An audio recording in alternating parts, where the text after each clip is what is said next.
வாழ்க வளமுடன். இயற்கையை நேதி பார்க்கும் அன்பு உள்ளங்களுக்கு எனது நன்றி. இப்பொழுது பிள்ளைகளுக்கு சொல்கிறேன், இன்னும் எக்ஸாம் இந்த 2 மாதத்தில் நீங்கள் எப்படி எழுதணுன்றத சொல்கிறேன். பிள்ளைகளோட அம்மாக்கெலாம் சொல்கிறேன், டீச்சர்ஸ்க்கும் சொல்கிறேன், ஆசிரியருக்கும் சொல்கிறேன், எல்லாருக்கும் என்னால் முடிந்ததை சொல்கிறேன். இது நான்றதில்லை, இயற்கை என்ன இந்த எப்போ எதுவுமே நான் பேசுறது நான்றதே கிடையாது. இயற்கை இதை பேசுகிற கொடுக்குற இதுவும் திறமையும் இயற்கை தான் எனக்கு கொடுக்குது.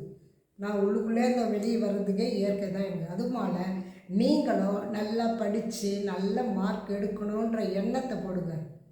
எண்ணத்தை போட்டால் பிரபஞ்சம் எப்படி உங்களுக்கு கொடுக்கணுன்றத சொல்லும். எப்படி தெரியுமா, நீங்கள் இப்போ லீவ் விட்டாங்கள்ல, எவ்வளோ இன்ட்ரெஸ்ட்டாக என்ன சொன்னீங்க, சார் கோச்சிங் கிளாஸில் வரணும். நான் ஒரு ஸ்கூலுக்கு மெடிடேஷன் போயிருந்தேன். சொந்த பசங்களாம் கோச்சிங் வரணும்பா நாளிலேருந்து அப்படின்னாங்க. சார் என்ன சார் நீங்கள் கோச்சிங் வைக்கிறீங்க, ஜாலியாக இருக்குது, நான் வரமாட்டேன் சார், நீங்கள் வச்சே வைங்க, நான்லாம் வரமாட்டேன்ட்டு எல்லாம் சொல்லியிருந்துங்க பசங்க. நான் அப்போ எதுவும் சொல்லலை அவங்கக்கிட்ட. அது மாதிரி இந்த பசங்க சொன்ன மாதிரி எல்லா பசங்களும் சொல்லியிருக்கல ஒவ்வொரு ஸ்கூல்லையும். ஏன்னா இந்த எழுதி இந்த டென்ஷனே அதுங்களுக்கு, ஏன்னா இந்த வயசில் டென்ஷன் தான். நம்மளாம் அந்த காலத்தில் டென்ஷன்னா என்னன்னு தெரியாது. இந்த வயசில் நம்மளுக்கு டென்ஷன்னா என்னன்ற அளவுக்கு சொல்ல வச்சுடுச்சுங்க. அந்த சூழ்நிலை கலியுகம் மாறின மாதிரி எல்லாம் இதுவாகுது.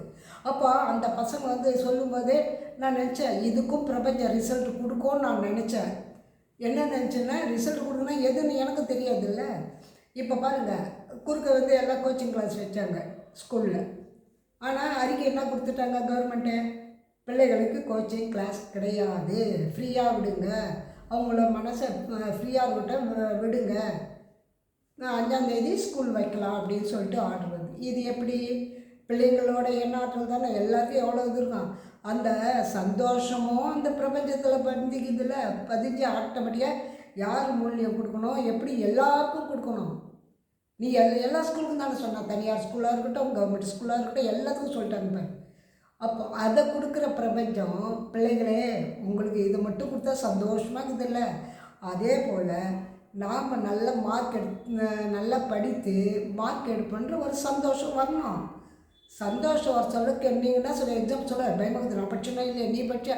நீங்கள் என்ன பண்ணுறீங்க, படிக்கிறதெல்லாம் ஸ்கூலில் வந்தோடனே பசங்க கூட பேசி, என் ஃப்ரெண்டோட பேசி என்ன படிச்சுன்றதே போயிடும். ஏன்னா படிக்கும்போது ஒரு அலை இருக்கும், 10ல் இருந்ததுன்னு வச்சுக்கா, இவங்க கூட பேசும்போது 12ல் போயிடும். அப்போ 10லேருந்து 12 எவ்வளோ ஆகும், அப்போ நீ என்ன படிச்சுன்னு எப்படி தெரியும்? சில பசங்களை நல்லா கவனிங்க மாணவர்களே, ஸ்கூலுக்கு வந்தோடனே பேச மாட்டாங்க, வீட்டில் படிச்சுருப்பாங்க. யாரை கூப்பிட்டா இல்லைப்பா நான் படிச்சுருக்கேன், என்னை டிஸ்டர்ப் பண்ணாதுன்னு. அவங்க படிப்பு நடக்கிறாங்க. விளையாட்டு பருவம் எல்லாமே விளையாட்டு பருவம். படிப்பு அப்பா அம்மாவோட கஷ்டம் தெரிஞ்சு படிச்சிங்கன்னா நீங்கள் யாரும் வீட்டில் படிங்க வேணாம், இல்லை ஃப்ரெண்ட்ஸு கூட பேச வேணாம். நான் எக்ஸாம் டைம்லையாவது தயவு செய்து ஃப்ரெண்ட்ஸு கூட வரீங்களா, படிச்சுட்டு அதே எய்மில் இருங்க. உள்ள எக்ஸாம் பேப்பர் கொடுத்த உடனே முதல்ல கண்ணு மூடி 2 நிமிஷம் இருந்து அப்புறம் அந்த கேள்வித்தாளை பாருங்கள். பார்த்துட்டு உங்களுக்கு என்னென்ன படிச்சிங்க, உனக்கு எது வேணும் முதல்ல டிக் பண்ணிக்கோங்க. டிக் பண்ணிவிட்டு அப்புறம் திரும்பி இன்னொரு வாட்டி பார்த்துட்டு எதை ஃபஸ்ட்டு எழுதலாம், எது செகண்ட் எழுதலான்றத கொஞ்சம் யோசனை பண்ணுங்கள். அது பேப்பர் கொடுத்த உடனே நம்ம கண்ணை மூடும்போது நீங்கள் ஏற்கனவே படித்ததெல்லாம் அந்த நினைவு வரும். நீங்கள் தான் வந்த உடனே எல்லாம் ஃப்ரெண்ட்ஸோடு பேசும்போது எதிர்னா அந்த புற இதுவை பார்க்குறீங்க, அகத்தை பார்க்கல, உள்ளுக்குள்ளே இருக்கிறத பார்த்தீங்களா. அவன் படிக்கிறான், அவங்க எழுதிட்ட இதுன்னு நான் அதை படிக்கலையே, ஏன்னா அவன் வேணா தூண்டுதல் வரும், நான் படித்தேன் நீ படிச்சு இல்லையா அப்படின்னு. அந்த மாதிரிலாம் இல்லாமல் நீங்கள் நேராக எக்ஸாமுக்கு போகிறீங்க, அழகாக கண்ணை மூடி உட்காரு. அந்த கேள்வித்தாள் பார்த்தோன்னே 1 செகண்டாவது கண்ணை மூடி, அப்புறம் நீங்கள் கேள்வித்தாள் பொறுமையாக பார்த்துட்டு எதை நல்லா எழுதுன்ற உங்களுக்கு நம்பிக்கை வந்து அதை டிக் பண்ணி வச்சுட்டு அப்புறம் ஸ்டார்ட் பண்ணுங்கள் எழுதுறதுக்கு. அதே மாதிரி நான் ஆசிரியருக்கும் சொல்கிறேன், டீச்சர்ஸுக்கும் சொல்கிறேன், அம்மாக்களுக்கும் சொல்கிறேன், நம்ம பிள்ளைங்க நல்லா படிக்கணும். ஒரு தாய் அவங்களுக்கோசம் ஸ்டெயின் பண்ணி எல்லாம் செய்து கொடுக்கணும். சாப்பிட்றதுக்கு விடிய காத்தால எழுப்ப கற்றுங்க. நைட்டு ஸ்டெயின் பண்ணுறதை விட அவங்க விடிய காத்தால பண்ணாங்கன்னா நல்லாயிருக்கும். எதுக்கு பிரம்ம முகூர்த்தம்னு கண்டுபிடிச்சாங்க. 3 மணி கூட எழுப்புங்க, நைட்டு சீக்கிரம் படுக்க வைங்க. அது மாதிரி ஸ்ட்ரெயின் பண்ணி அவங்களுக்கு சொல்லிக் கொடுங்க. அவங்க படிக்கிறத படித்தேன்னு கூட உட்காருங்க, நீங்கள் தூங்காதீங்க.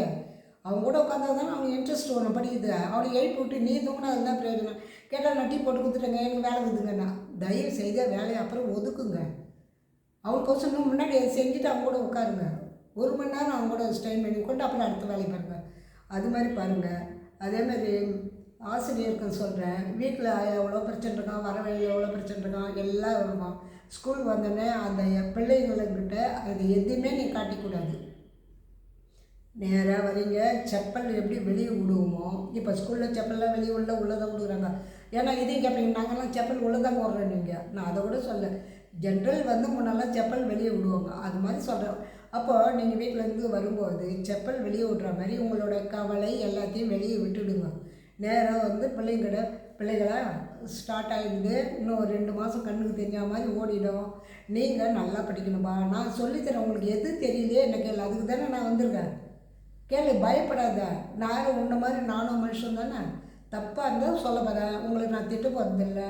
நீங்கள் அடங்கலைன்றதால தான் நான் திட்டுறேன்னு தவிர நான் உங்களை திட்டணுன்ற எண்ணம் எனக்கு கிடையவே கிடையாது. நாங்கள் வந்து உங்களுக்கு நான் கஷ்டப்பட்டு படித்த மாதிரி நீங்களும் கஷ்டப்படுறீங்க, உங்களுக்கு படிப்பு சொல்லிக் கொடுங்க தான் வந்துக்கிறோம். அதை நீங்கள் தொடர்ந்து செய்ப்பா அப்படின்னு சொல்லி அன்பாக சொல்லுங்கள். அப்போ அவங்க ஏற்றுக்கிறாங்களா? ஒரு நாள் ஏற்றுக்க மாட்டாங்க. எல்லாருமே அப்படி தான். நான் சொல்லிக் கொடுக்கும்போது கூட மிஸ் நாங்களாம் அப்படி இருக்க மாட்டோம், நான் இப்படி தான் பேசுவேன். சரி கண்ணா, நீ பேசுகிறே பேசு, ஓகே. எவ்வளோ நாள் பேச போகிறேன் பேசிக்கோ, உனக்கு எப்போ தோன்றதோ அப்போ நீ கண்ண தியானம் பண்ணு.